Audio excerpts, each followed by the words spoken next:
What if the world you know isn't the only one?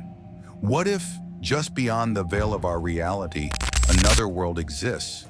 And what if sometimes a door swings open and someone or something slips through?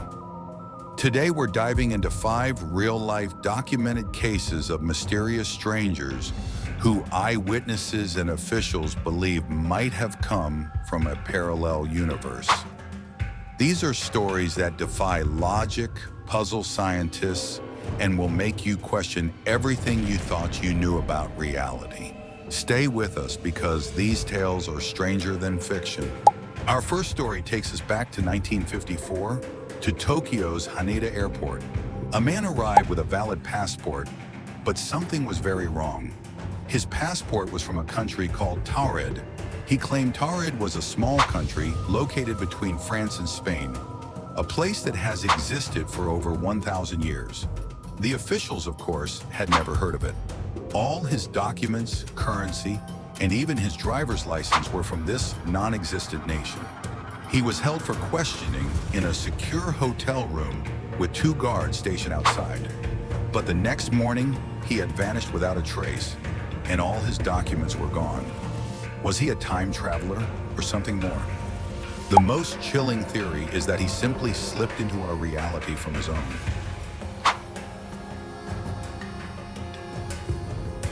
This case is so old it sounds like a fairy tale, but it was recorded in 12th century England. In the village of Woolpit, 2 children, a boy and a girl, were found in a wolf pit. They spoke an unknown language and, most strikingly, had green skin.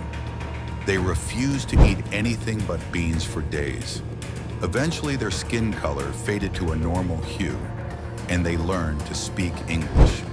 They told a strange story of coming from a land called Saint Martin's Land, where the sun never shone and everything was a perpetual twilight. One day, they said, they followed a sound and found themselves in Woolpit.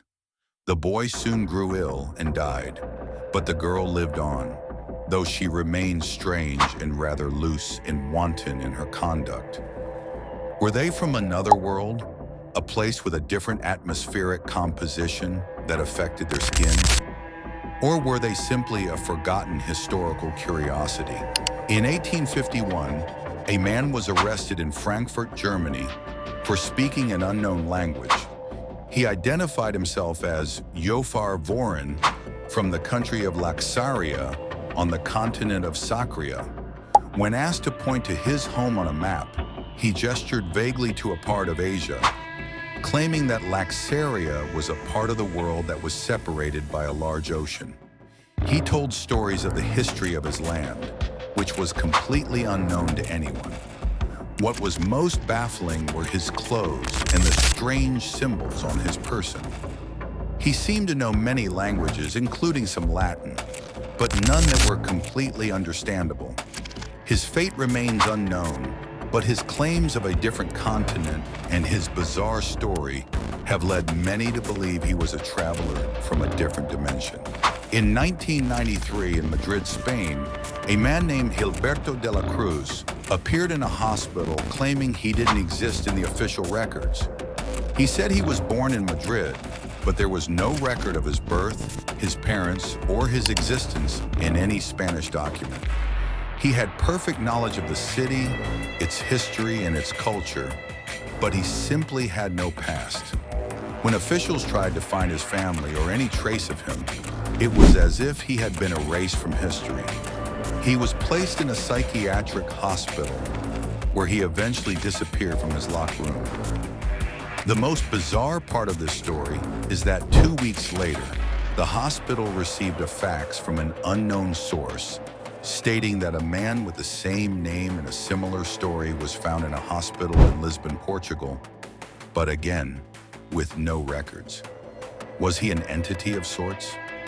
Or was he traveling between realities? Our final story is perhaps the most famous.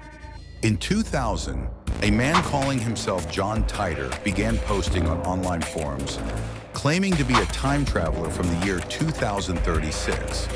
He said he was a soldier sent back in time to retrieve a specific computer from the 1970s. Titor made several predictions about the future, some of which were surprisingly accurate, including the rise of a new global conflict. He also spoke of a reality where time travel was a known technology, but also a source of paradoxes and alternate timelines. He posted diagrams and technical specifications for his time machine.